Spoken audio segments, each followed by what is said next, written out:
How to stop overthinking and find inner stillness.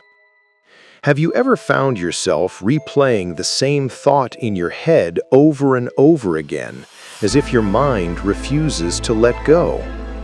Overthinking doesn't just drain your energy, it steals your peace, your clarity, and your joy.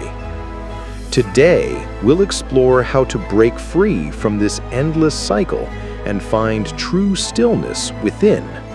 And if you stay until the very end, I'll share a simple but powerful activity you can start doing tonight to quiet your mind and make these lessons truly work in your life.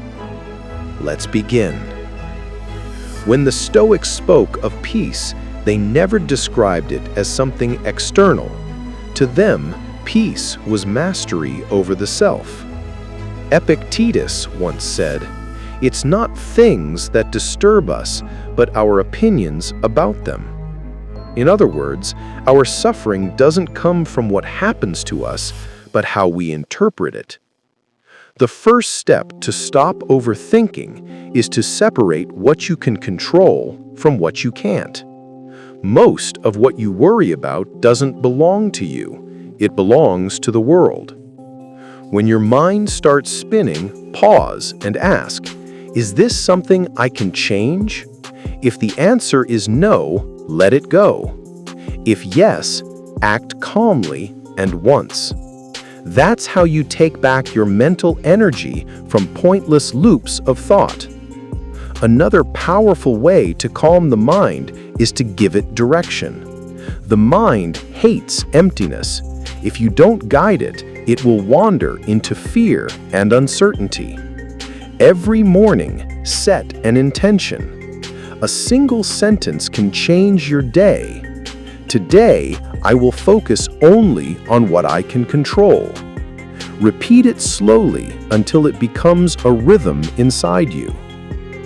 And before we go further, if this message is already helping you slow down and reflect, take a moment to like this video and subscribe. It helps this message reach more people who, just like you, are searching for a little quiet in a loud world. Now, let's continue.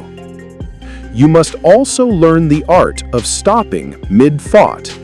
The more you argue with your thoughts, the louder they become. So instead of fighting them, acknowledge them. Say silently, "I see you," and move your attention to your breath. Breathe in deeply. Feel the air expand your chest.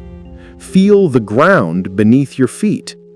Every time your mind wanders, return to that breath. That's how you train your awareness to stay present. Another lesson is to build a sanctuary of silence each day. It doesn't have to be long.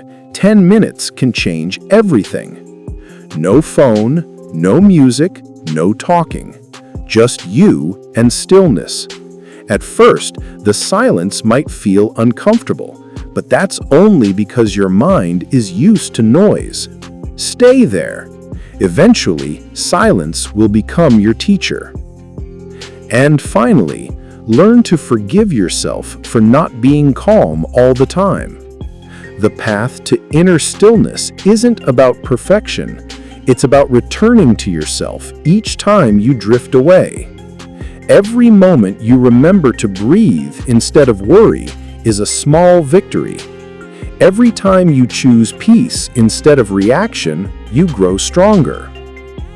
Now, as promised, here's the activity I mentioned at the beginning. Tonight, before you sleep, take a blank page and divide it into 2 columns. In the first, write down the things that you are currently overthinking about.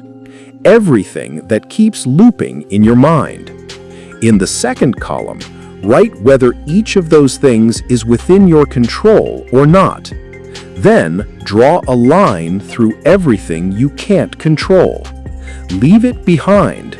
You can even say quietly, "This no longer belongs to me." Do this every night for the next 7 days. And after each list, Spend 5 minutes focusing on your breathing. Let your thoughts pass like clouds in the sky. No judgment, no resistance. Just watch them drift. You'll be surprised how in only a week your mind begins to slow down, how sleep becomes deeper, how peace starts to feel familiar again. Remember, the world doesn't get quieter. You do. And that's where real freedom begins.